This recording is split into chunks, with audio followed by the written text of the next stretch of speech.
Hey guys, how's it going? So I just wanted to speak my mind a little bit about this, and it's not as, look, I'm not as hard-lined on this as most people are. I understand where people are coming from. I'm just going to start off saying that.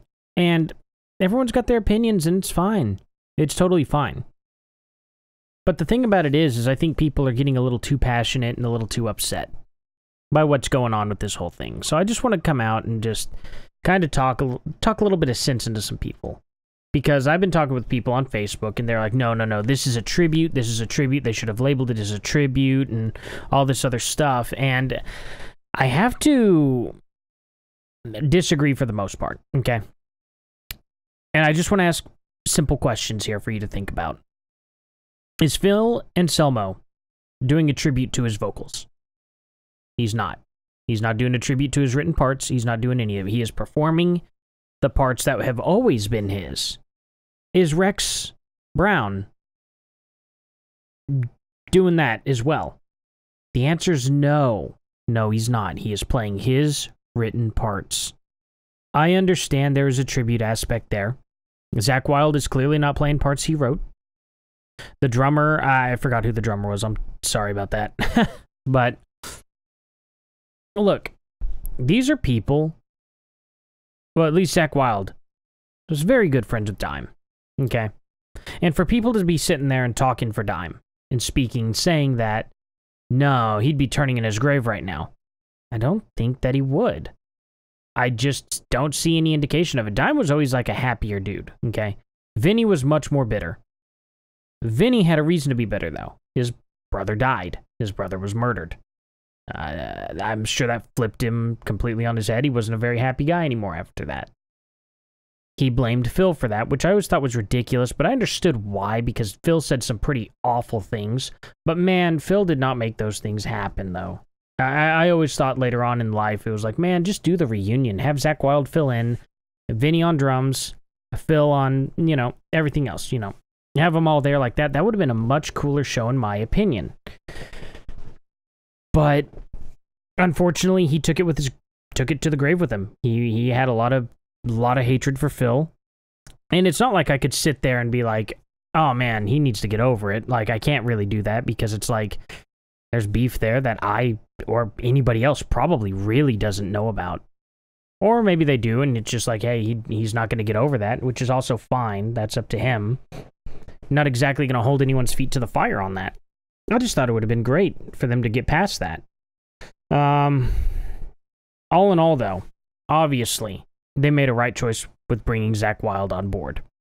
They made a very good choice with that, because Zakk Wylde is the only man who really is capable of doing it, in a sense of he knew Dime. He was friends with Dime. Everybody knew it. Zakk wrote the song he wrote for him, In This River. I mean, it was just one of those things that there was no better guitarist out there. So all in all, I have people telling me, they're like, well, the brothers are dead. Who does that? They need to let it rest in peace, or at least claim tribute because they're dead. They're not around anymore. Guys, how many bands have had members die? I mean, look at Lynyrd Skynyrd. Are they a tribute band? Half their guys died in a plane crash. Are they a tribute band? No, they're not. Nobody thinks of Lynyrd Skynyrd as a tribute band. What about Black Sabbath? Were they a tribute band whenever Ozzy left? No, that was the most important part of Black Sabbath. Now, obviously, the vocalist from Deep Purple and Ronnie James Dio really made some cool stuff with Sabbath. But I think people just aren't willing to enjoy performance and music as much anymore. I mean, well, I say anymore. I think people aren't able to get past the magic of the original members. Guys, they could start Pantera. Zakk Wylde could write new music in the style of Pantera for him, release a whole new album, and it might be cool. It might be cool. And yeah, maybe that makes a lot of people mad, but all in all, if it's good music, it's good music, and I think people need to just really relax on it.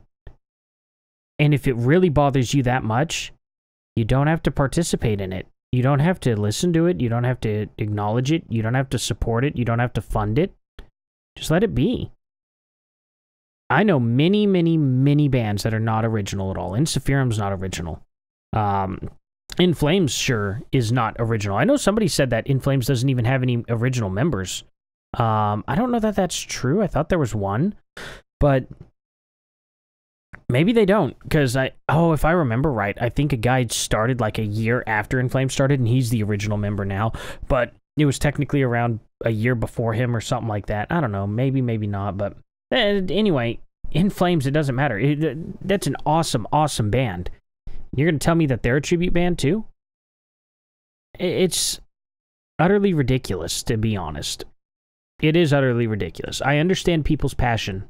Pantera is one of those bands that has got probably the most supportive fans of nearly any band out there. I don't know that there's many fans of other bands out there that are nearly as diehard as Pantera, which is super cool. It's a community of people who really love the music. I am part of that community. I love the music. I grew up on this stuff. I'm here in Oklahoma. It was way before I was into Pantera, but they used to come up all the time to Starship in Tulsa and do signings and stuff and hang out. I really wish I could have been a part of that, but, you know, it is what it is. But, I mean, shoot, we're literally only a 3.5-hour drive from Dime's house. It's crazy. They're not that far away at all. So, of course, they were out in Oklahoma a lot. And like I said, unfortunately, I missed it, but it would have been cool. Regardless, though, guys, it's just music.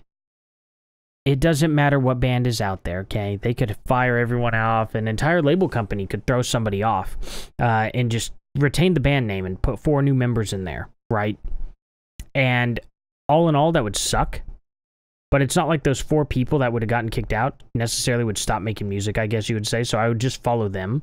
But also, I may check out what this music label is even trying to do and just decide for myself at that point whether or not I like it or not. Maybe I would, maybe I wouldn't, you know? But all in all, when it comes down to it, I think people are putting way, way, way too much emotion into the name of the band. Who cares at that point? It is a name. And if it bothers you so much that you would listen to them and even new music if they just called it a tribute? Really? I got a question. What would have happened? Okay, here's a what if for you. What would have happened if, let's say, I don't know, Dime and Vinny quit Pantera? I know, it's unheard of. They never would have done such a thing, right? Oh yeah, Damage Plan. So, all in all, they leave, they make Damage Plan. What if Phil had just decided to keep going with Pantera? Do you think they would have actually fought him on that? Probably not. They probably wouldn't have fought him on the future name of Pantera because they were done with Pantera. I think most people forget that, is Dime and Vinny didn't, well, Vinny aside, Dime did not die in Pantera. He quit Pantera at that time. Okay? They were done with it. I mean, it's kind of weird. I guess Rex was a part of was a part of them, right? I'd like to say, I think Rex was a part of Damage Plan. But the thing about it is they abandoned the name of Pantera. They were no longer in Pantera when Dime passed. And it's the same for Vinny. He was no longer in Pantera when he passed. They had abandoned that name and that past. They no longer wanted to be a part of that.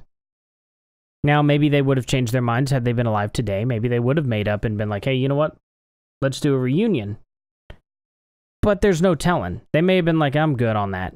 We don't know. Maybe this is the only possible way a reunion could have happened, even if they were still around. So, yeah, all in all, again, you just got to think of it this way. Phil is not doing a tribute to his vocals. And I get the joke. There are people that are pretty wisecracky out there that are like, oh, he's doing a tribute to his vocals because he can't do those vocals anymore. That's funny. It sucks. He really did screw up his voice. Yeah, there's no denying that. But regardless, you know what I mean? He's not doing a tribute to his own voice. You know, he is him. Rex Brown's not doing a tribute to his own guitar parts or bass parts. So, all in all, I could see where people are coming from. It's a half tribute band. At most, you could say half tribute, half not. And I think there's some middle ground to be made there. And all in all, I think we can all crack open a few beers and go to these shows and enjoy it. This is probably the closest anybody's going to get today to a real Pantera show. Don't ruin it for other people, you know? If you don't like it, that's cool. But man, there's some people out there who are pretty happy about this, and don't crap on their parade. There are some people who, like me, I never got to go to a Pantera concert. I'm very sad, but I'm very, very sad by that. I learned of Pantera through my buddy Mike the same year that we both found out that Dime passed. It was awful. I think we were in, wow, God, we were in like junior high, I think. Or were we in middle school? I can't remember if we were, it may have been 6th grade. Yeah, I remember he showed me the band, and I was like, this is cool. And then it was literally, that would have been August, so September, October, November, December. So 4 months later, Dime passed. That's how long we got to hear Pantera before Dime was out, you know? And it's like, oh, that sucks. We were very upset by that, because we were going through all the music, listening to a bunch of it, and it was like, this is awesome. And then we found out there's no chance of even hearing him anymore. We didn't even know about Damage Plan at the time, because like most people think Dime died while playing a Pantera concert. We thought that too for the longest time. We didn't know about Damage Plan until like actually a couple years later. We're like, oh, we didn't know that we didn't even know that they had really broken up, because they weren't broken up for long. So yeah, just interesting fun fact about it. But regardless, guys, let's not rain on people's parades. Let's not call them out. Let's not get into fights over whether it's a tribute or not. I mean, here's the fact. Here's the fact of the matter. 2 members are tributing, 2 members are original. Call it a half tribute if you want. But again, most bands go along replacing their band members. They don't call it a tribute. It wasn't a tribute when Kiss did it. It wasn't a tribute when Black Sabbath did it. It wasn't a tribute when half of Lynyrd Skynyrd, you know, literally died in a plane crash. It wasn't a tribute when Randy Rhoads passed away and Ozzy found a new guitarist. You know, it wasn't a tribute. Yeah, same with Quiet Riot. They're not a tribute band. Iron Maiden's not a tribute band now that they since they replaced their original vocalist with Bruce Dickinson. In fact, they got better because of it. AC/DC. I'm not going to get into that argument. Well, we'll stop there. I'm not going to go into AC/DC at all. Anyway, yeah, and you know what? Same with Guns N' Roses. They're not a tribute band either. Most of their members were not original. Actually, only Axl was. No, Dizzy was there. Dizzy Reed and Axl were the only ones really a part of that in Chinese Democracy. And yet, you know, now Slash is back, of course. We still don't consider it a tribute band. I mean, Adler was kicked out after the first album. Never considered it a tribute band. So, guys, come on. We shouldn't set different standards for different bands just because you like that band more than another. Honestly. If you're not going to consider every single band who loses their bandmates a tribute band, then, you know, you just can't call it that. You really can't. All in all, like, it is what it is, right? Just enjoy the music, or don't. You literally don't have to listen to it. And that's fine, you know? I'm not saying that in a smart-ass way or anything like that. I'm not saying that to be a jerk. I'm just simply saying, guys, like, literally, don't put yourself through something that's going to make you angry. Don't listen to it if you don't want to. Even if it turned out to be good and it still upset you. If you're going to be that upset by it, just don't do it. There's no point. Anyway, thank you guys so much for watching. Feel free to comment below. Tell me why I'm wrong. I'll read them. Don't worry, guys. I'm not going to blow you up. I'm not going to get mad at you or anything like that. But let's have a nice, friendly conversation about it. And for real, crack open a few beers and let's watch a show. Anyway, thank you all, and I'll see you all in the next one. Later.